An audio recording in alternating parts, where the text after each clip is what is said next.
tarde, boa noite. Afinal, na internet tudo é 24 horas. Começando relatos da metrópole desta segunda-feira, 18 de maio de 2020, data que marca a segunda fase do plano de desconfinamento aqui em Portugal.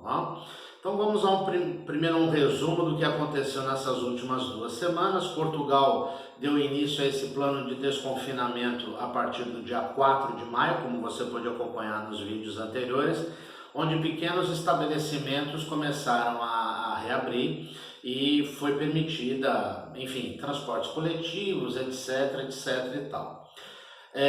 O primeiro impacto que se percebe, que existia um receio do governo português, é que houvesse, à medida que vai se liberando as pessoas na rua, que houvesse um aumento muito grande no caso de novos coronavírus, seja de infectados ou seja de óbitos. Mas, no geral, infelizmente, a gente sempre tem que lamentar o número de óbitos, mas, no geral, o percentual nessas últimas 2 semanas não chegou a 1%, gira em torno de 0,8%, 0,7%. Então, a partir desta segunda-feira, dia 18, começa o segundo plano, já começou, né? Você está nos assistindo aí às 18 horas, horário de Portugal.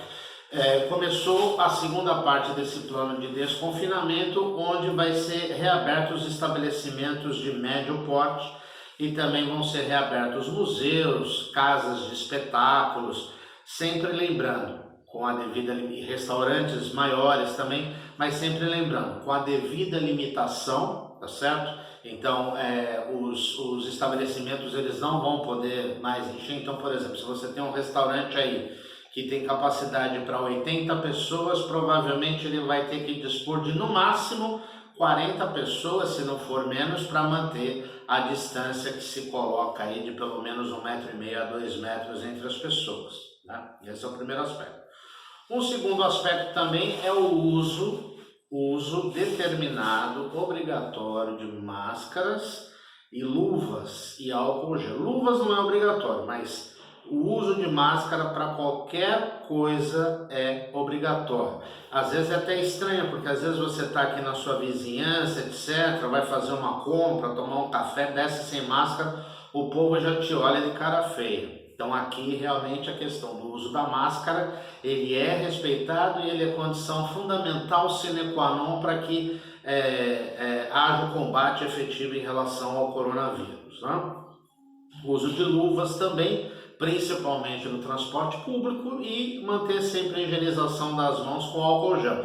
Agora, é importante lembrar o seguinte, tá, pessoal? Eu vou falar uma coisa que é uma bobagem, até mais ou menos como se fosse uma brincadeira, mas álcool gel na sujeira não resolve. Então, não se esqueça, você tem que lavar a sua mão com água, sabão e tal, e aí sim passar o álcool gel. Não adianta você chegar da rua, passar o álcool gel na mão suja, só se você estiver num local onde você não tem acesso a lavar a mão.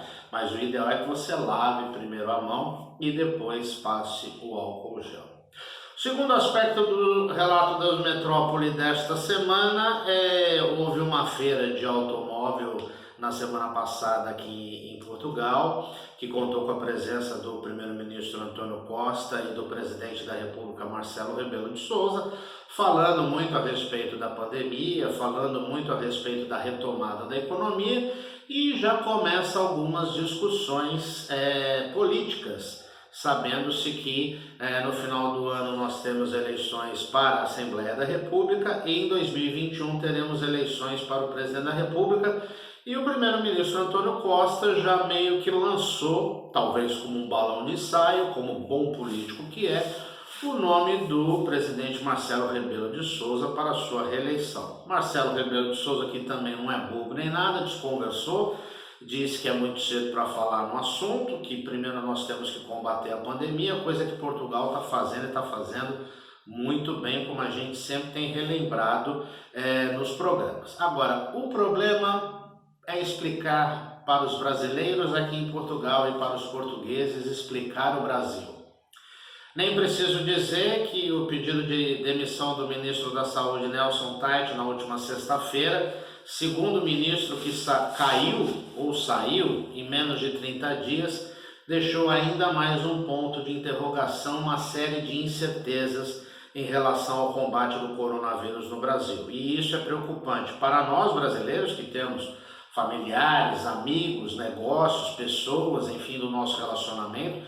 Infelizmente já tenho até notícias de pessoas do meu relacionamento que estão internadas, que estão com problema, e a gente torce, a gente ora, é o que a gente pode fazer para que elas fiquem prontamente restabelecidas. Mas o pior de tudo é como compreender, mesmo estando aqui a 8.000 quilômetros de distância, o que acontece no Brasil em termos da pandemia. Não há o que compreender. A imprensa portuguesa e a imprensa europeia no geral sempre trata o assunto do Brasil ou com susto ou de forma cínica, né? Porque não existe outra alternativa, tendo em vista que tudo que foi feito aqui na Europa em termos de confinamento, ainda assim resultou num número elevado de mortes.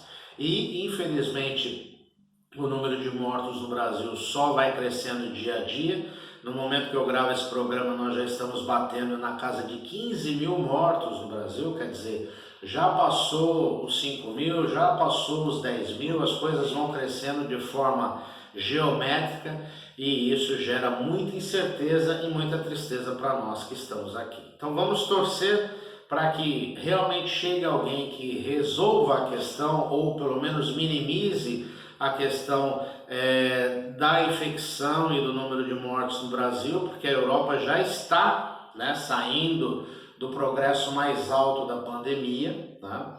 E a América, infelizmente, agora é o foco com o Brasil e com os Estados Unidos, cujos governantes centrais têm uma visão diferente do resto do mundo em relação ao confinamento.